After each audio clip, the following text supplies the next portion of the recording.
Hello, social media horde. How are you guys doing? This is another episode of the Broke Down Sessions with Nashvillains, and we have our guest today, Thompson Square. Shauna and Kiefer Thompson. How you guys doing? I'm good, man. Good to It's see been too long. you. Yeah, it's been a while, hasn't it? It's been a long time.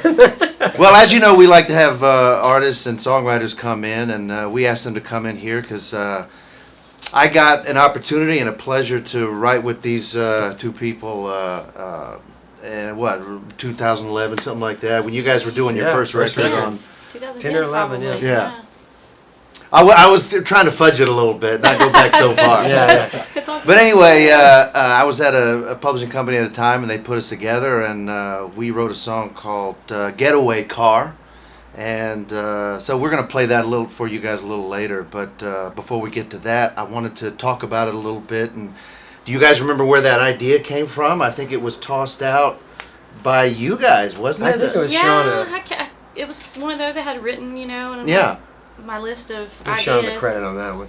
Kiefer and I were kids of the 80s and 90s. Mm-hmm. Grew up loving Tom Petty. Mm-hmm. Grew up loving the Wallflowers. Mm-hmm. Absolutely. So I think that day we had talked about that. It'd be cool to write something that was very petty. One hit late. Yeah.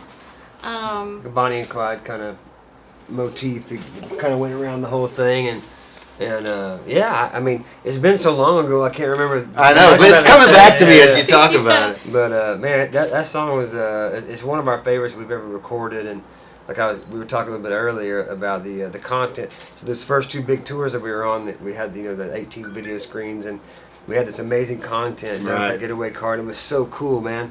And it was such a great time for the band. The band always loved to play that song. Yeah. Well, it's just so easy. Yeah.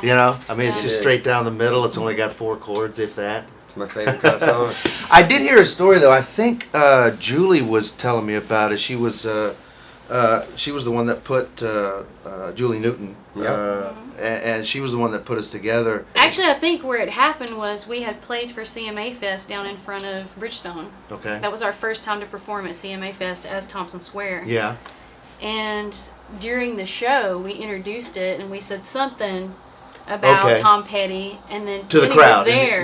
Yeah. And that's where it all kind of Oh my started. gosh. Yeah. I think what You call my mama what? Kind of the moment that it was. It's everyone's different. Everyone's got their hang-ups on things, and obviously the frustrating thing with being an artist at any point is trying to explain things in a way, and having to censor yourself, because if you say the wrong thing, that gets stamped. Right. Yeah, It's be forever. careful. I mean, we fought for that song to be a single as well, and it didn't quite make it because of the time it takes to get songs up the chart. And we still have fans request it. Like, we do our Wino Wednesday on Wednesday nights, Facebook Live, and they request it all the time. Yeah, so, that's great. Yeah. Well, it was such an honor to have that on the record. Absolutely. Well, we fun, appreciate man. you writing with us. At Oh, the absolutely. time, I mean, we were babies, and getting hit songwriters to write with you is kind of hard Nobody at that wanted point in to your write career. So we appreciate your time. Yeah, there's some give and take with any album project, and you always end up cutting some songs you don't care for or like less than others, and but that's kind of the relationship that is the music business. So I think if once you get your head kind of around that, that's you just need to go ahead and accept that and move on. But Benny and Stony Creek did a lot of wonderful things for us and changed our life forever. So if I had to cut a song I didn't care for it, no big deal. So be it. No big deal. Sure. Well, how have you guys been dealing with COVID here and this lockdown and everything? You guys been Pretty much just shaking hands and kissing people. Excellent. Excellent. Yeah, a lot of open mouth kissing to strangers. I mean, we've done what everybody else is doing, We basically a normal life, right? Yeah. We started out saying that we've been training for it because we've toured together and been together singing for so long. we're together all the time, but man, this is a whole different ball game. It really is. Being at home and It not really is. being able to work, It really is. and it's just constant one-on-one. And we Yeah. have a 4-year-old. Yeah. That's been a pleasure though, to be able to be at home with him. Yeah. It's been awesome. He's not been in school. We've been doing his preschool at home, so that's Right. been awesome to be able to I teach know him. y'all are and- busy. I've got a 3-year-old. Yeah, Yeah. it's a lot of fun, you know, and he's a little too smart for his own good. Oh, just wait till they're 14. Yeah, I've got 3. but Yeah. but He's real we've busy gone right through now. the 7 stages of denial and anger, acceptance. You know, we were in, on an island on vacation in March and we left thinking everyone was going, oh, this is not going to be a big deal, you know. Yeah. And then it became a big deal in March, and so we didn't cut our vacation short. But it kind of dampened the Is that whole right? situation, and so we wanted to get back to our son, and that plane trip back into the States was one of the most somber experiences Is of that our right? life, because everyone was just kind of like, Yeah. oh my God, What's I'm going going back, on? you know, because they were Yeah. shutting the airport down in Grenada. You couldn't get in, couldn't get out. So you weren't knowing what to expect, basically. No, I had no idea. We honestly, we thought we were gonna be stuck there. Yeah, We didn't know if right. our flight And was they didn't gonna want get us there. out. They were like, you white people got to go. You gotta go. You don't have none of that here. Y'all whites got to go. And it was really fun. We become friends with a bartender, and she was amazing. But she was like, yeah, we don't have anything. And so when we see all you guys coming in here, we're like, I don't know about A this. little nervous. But yeah, so we got back and we found out that obviously our tour's gone. Our label crashed and burned. And basically just our whole world came to a standstill like everybody else, you know. Sure. So yeah, we went through that panic stage and that pissed off stage, and then what do we do next? Manager's gone now. Yeah, lots of drinking. This is gone now. This is gone now. So it's just us. It's like day one in the music business, you know. So it's like, what are we gonna do to survive, to look at the future, and to coexist in this new world that we live in. So because it was. I mean, we had been training for it for 20 years, but it is different. It was different. So we fight more than we ever have, and we've learned a lot about each other, that we didn't think we knew. And Well, taking the live part away from a musical career, It's not natural. It's upended. It's just So cutting- yeah, just to like figure cutting out your where to legs go from here. Is that where you guys have a podcast coming out? yeah, we did a soft launch a couple weeks back. It's called Talking with Thompson Square. Yeah. It's a podcast. Yeah, I love that graphic on Yeah, your, yeah. on your So website. so we did a soft launch on that. Came out on the Wednesday officially, and so it's one of those things where we're trying to figure out how to not just diversify, but like how to be creative in this new era. And it was writing continuously, writing songs, trying to look at what we didn't want to be just dormant during this time and then wake up at the end of it, because then you're a year behind. So what can we do in this interim that would allow us to be creative, allow us to be prepared for the next year, allow us to be able to, when the floodgates open, we're down on the ground and here's the music, here's the podcast, we got stand-up comedy, which I've been doing a little bit of, and Shauna's project that we did on her, and all these different creative things. And the podcast was just like one of those things. I love to talk, as you can tell. And we got a lot of things to say, and we never even thought about doing a podcast, and then it kind of came into our view, and so we started it and was like, what's it going to be about? And we didn't want it to be about anything, and it's a very Seinfeld mentality. It's about everything. Well, that way you don't have to prepare for the episode. Well, You can just turn the mic on. and you don't Like us. We didn't want Right, to. yeah, much like what we're doing. We didn't want to have to depend on having guests, so it's the two of us. But then we started kind of talking to people and everything else, and so we've had some some vets from Afghanistan. They're double amputees. Then my old trainer's training for the sled Olympics. Wow. My Southern Baptist preacher that helped shape my life is on there. We have an artist on there, so you guys have to come on. Country and be on music our artists. podcast. Love to. All kinds of different things, because it would be very boring for us to be able to just do oh, here's another music artist. Well, how'd you get started? What was your motivation? Yeah, right. That's boring to me, and I don't want to say that about myself because I bore myself talking about myself. Yeah, and not just another promotional device. Yeah. You know, Yeah. something that can get into the grit of people's lives. Yeah, real stuff. So that the gamut has been quite vast as far as the guests are concerned, and hopefully that ends up being good. That's great. You know, podcasts are where it's at these days, and I wish you guys the very best on that. Thank you. Absolutely. Thank you. One other question, unless you guys have something.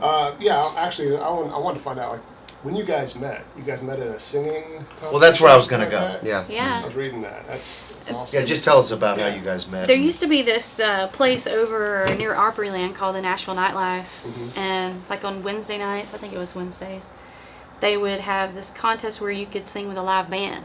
And at the time in Nashville, there weren't very many live bands that you could just get up and sing with. Right. So It's my the original first karaoke. my first week to town, I'd heard about it, and I was like, well, there'll be other people there. I'll get to know some people, and I think it was your first week as well. Yeah, we moved here from our respective states, Oklahoma and Alabama, same week, and went to that competition. And I walked in, I saw her signing up for the contest, and I was like, hey, I like her better than the girl I'm dating right now. You love that part of the story, don't Yeah. you? Yeah. So yeah, It's great to be the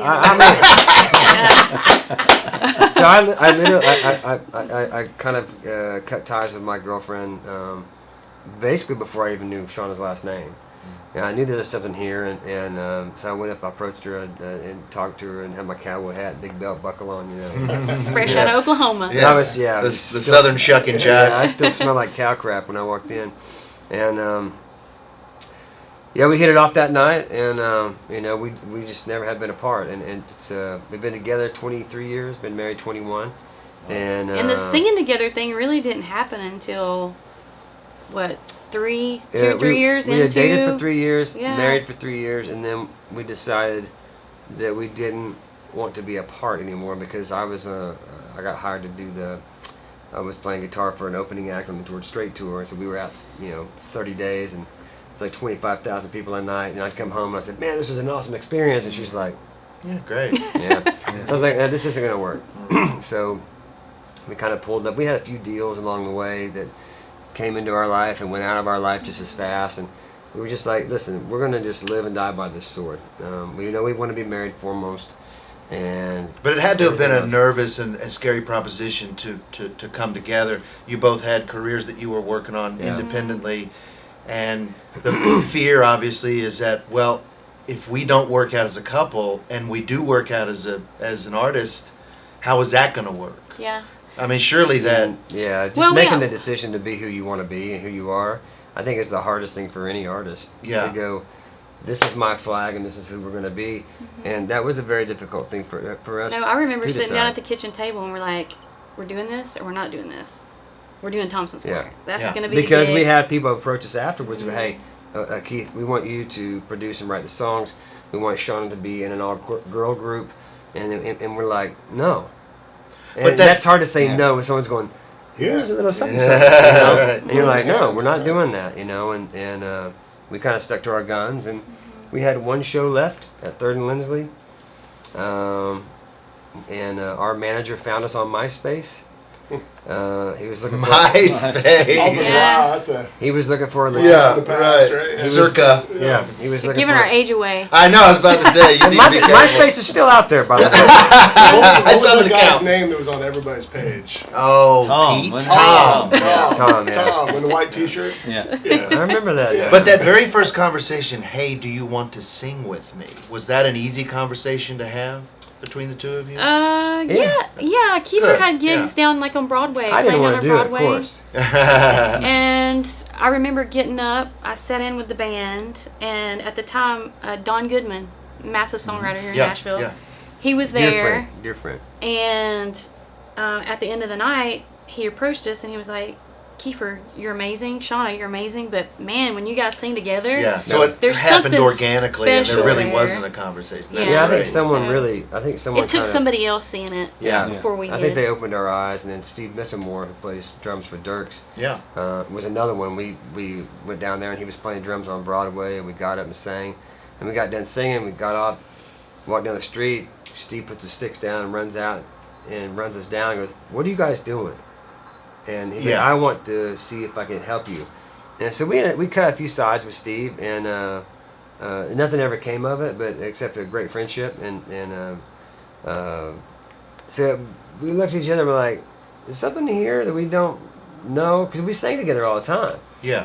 And we're like, "What do you think about this?" Because when "Kiss Me or Not" hit #1, it had been 46 years since an actual married couple duo had a hit. Wow. That's a Because stat. the dynamic of being a band or a duo, extremely difficult because and a lot of them aren't organic. They're put together. You know, Brooks and Dunn put Right, together. These different right. bands put together.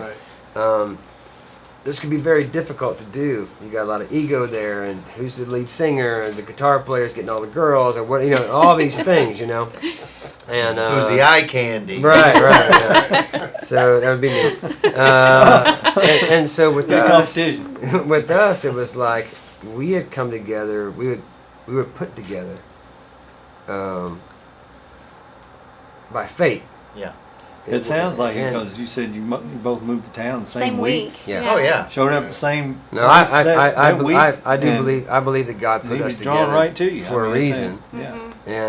And so he put us together. I feel like, and then that's when it took us a little while to realize it. And then having these other people come in and give us this input, we were like, maybe this could be cool. What do you think? What do you want to be called? How about Cowboy Ninja? How about So we go What- through this gamut of Runaway Gypsy. We were Runaway Gypsy for a while. Yeah. All these different names. What's funny is our manager, that's been our manager for, since the beginning. He told us in the beginning when he found us on MySpace, he was like, "I don't think the married couple duet thing is going to work because nobody had done it. Yeah. It had been so long. I mean, you But you had can't. I mean, that's hard. you had Tim and Faith, which came together separately. They had Yeah. massive careers. Even Johnny and June, they were separate artists that came Everyone's- together. yeah, right. There was never George a and duo Tammy, that was. everyone, Right. they had individuals and they would collaborate. This was different. It's like because you can't put this thing together. And so Yeah. it's like imagine the probability of finding your soulmate that is a great singer that sings good with you. You harmonize well. It creates a whole different sonic component to.